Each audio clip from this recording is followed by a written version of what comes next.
Hello, my friends. Today is a good day. We are going to be talking about a car that can actually make Pepto-Bismol pink look good. We are going to be talking about a car that could probably make the Grinch's little heart grow 2 times bigger. A car that frankly was a very bold endeavor from the automaker itself, when a time period when all the cars, bigger was better. If you haven't already guessed it, we are going to be talking all about the Nash Metropolitan. So, let's do it.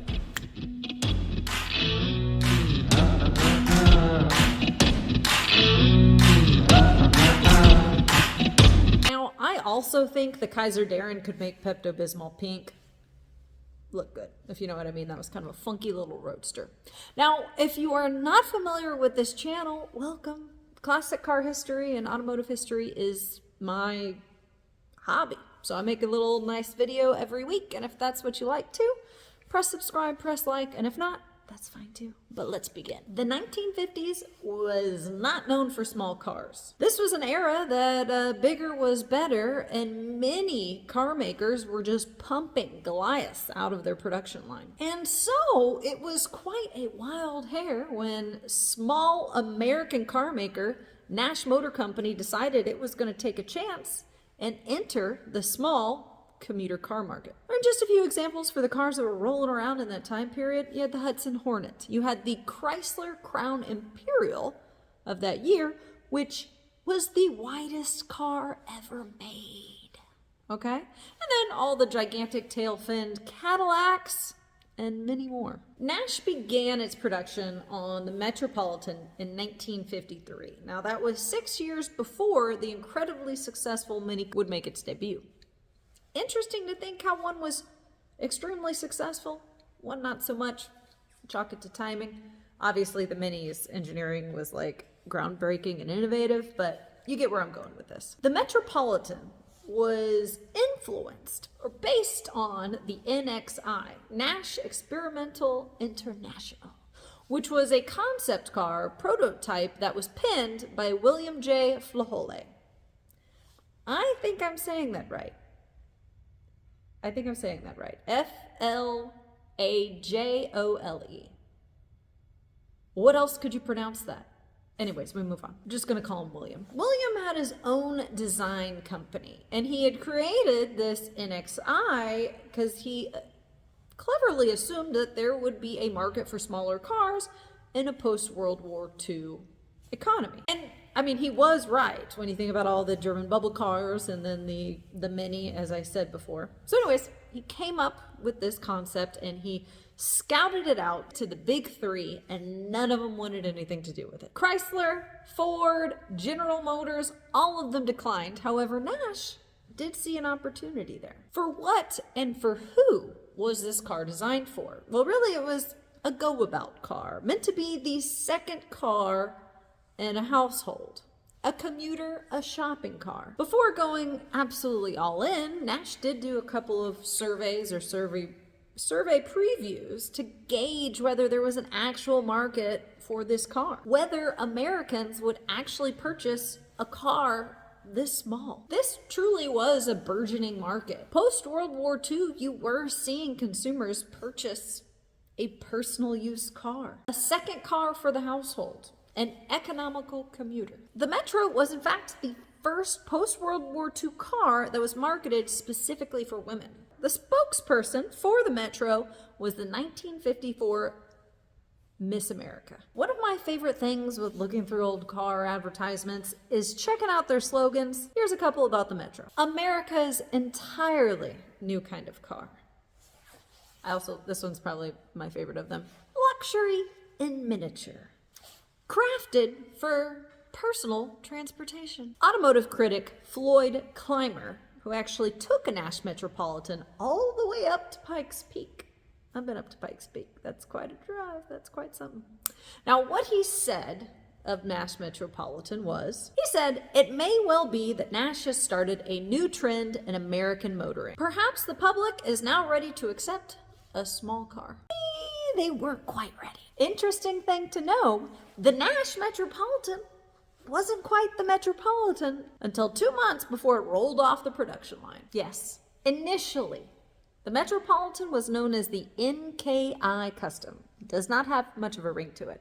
But 2 months before it was available to the public, they dubbed it the Metropolitan, which I think was a very fitting and classy name for the little car. So they did their surveys, they did their research, and in theory, Americans said they wanted a small car. But in reality, their purchase dollars didn't say the same. A very interesting thing about the Nash Metropolitan that it was an entirely US designed, okay? But it was manufactured in the United Kingdom by Austin Motor Company. And then it was shipped right on back to the States. And some of you might be wondering, well, why? Why does that make any sense? Well, Nash Motor Company was not tooled or prepared whatsoever to create a small car. Their production lines had been putting off behemoths just like anyone else. But you know who was already tooled and prepared to create small cars? Austin Motor Company. One of the oldest British car makers, Austin was founded in 1905 by Herbert Austin. I did a whole video on the history of Austin. If you're interested in checking that out, I'll put the link right here. Maybe I'll put a link down there too. We'll see. But why Austin was already so capable and good at creating these small cars? The Austin 7. And I could digress for a very long time about the Austin 7 and the ties across the automotive arena. It's wild, okay? Jaguar started as small sidecars, but when they moved to making cars, they started by modifying Austin 7s. And then from SS cars, they would move to Jaguar. Colin Chapman in his girlfriend's garage, the first Lotus was a modified Austin 7. Datsun did Austin 7s. BMW had a little hand in Austin 7s.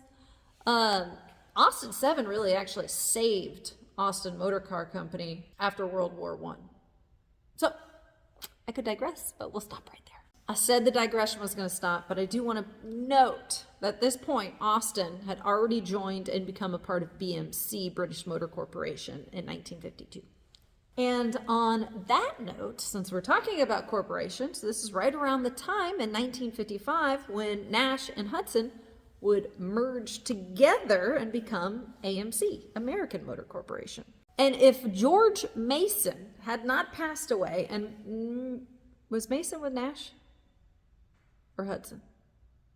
He was with Nash. Anyways. Memory. Anyways, back to what I was talking about. Nash and Hudson, with George Mason, had not passed away before the deal was done. Well, Packard and Studebaker might very well have been a part of that merger as well. And with that merger, the Metropolitan would also be marketed as the Hudson Metropolitan in 1955. Over the course of 8 years, you would see 4 different versions of the Metropolitan.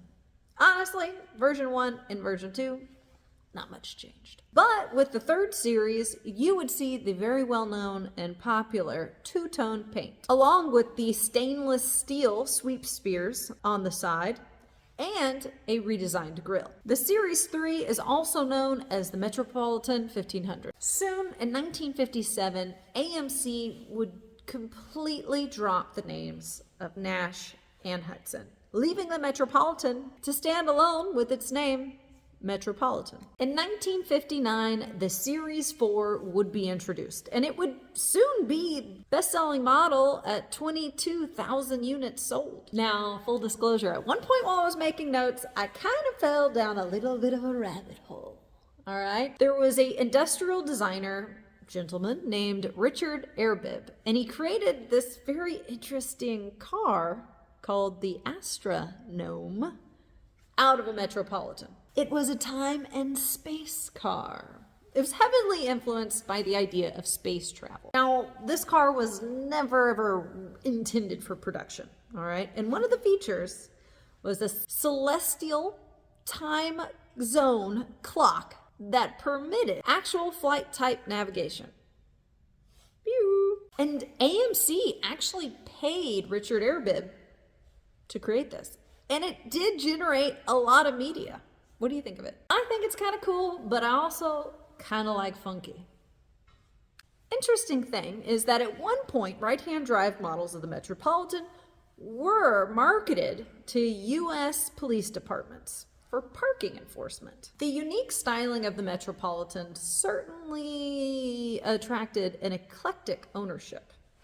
A few of the owners, Paul Newman, my love, all right, Jimmy Buffett, Elvis Presley, and Steve Jobs. This is another little digression, but I did just recently do a history of De Tomaso, which makes me think of Pantera, and that also makes me think of Elvis. Elvis made me think of De Tomaso and Pantera, you know.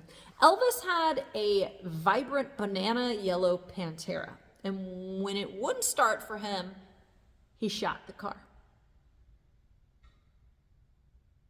Not wise. I don't recommend it. I don't recommend that.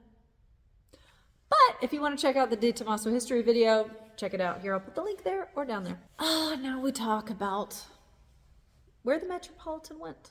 Well, eventually the big three would finally catch up and create their own compact models. That, along with the fact that AMC was kind of competing with itself with the Rambler American and the Metropolitan, well, they decided to just discontinue that lovable little car. And about the whole cannibalizing your own sales, the Rambler American was only $100 more, and you got 5 seats in there. So your average consumer was gonna choose the Rambler American. And so the last Metropolitan rolled off the production line at Fisher and Ludlow in April of 1961, got on the boat to America, and was sold. And that was it. That's the end of the tale for this lovable little commuter car that, frankly, that has a cult following. Metropolitans, well, they sell for a pretty penny. And years back, I was reading, I must have been in Wisconsin. There's a shop that does only Nash Metropolitan. Oh, I wish I remembered their name. I'm a jerk. Anyways, it was like 6 or 7 years ago that I read this article. But there's a shop that does only Nash Metropolitan restorations. Pretty cool. Well, what did you think? Did you think it was ahead of its time? Did you think that the Mini was just better engineered and came out right after the Suez crisis and thus had better timing? What should I make a video on for next week? All right, guys, well, I'm out of here. Thanks for watching. If you like this kind of stuff, hit like, hit subscribe. And if you don't, that's okay. Bye.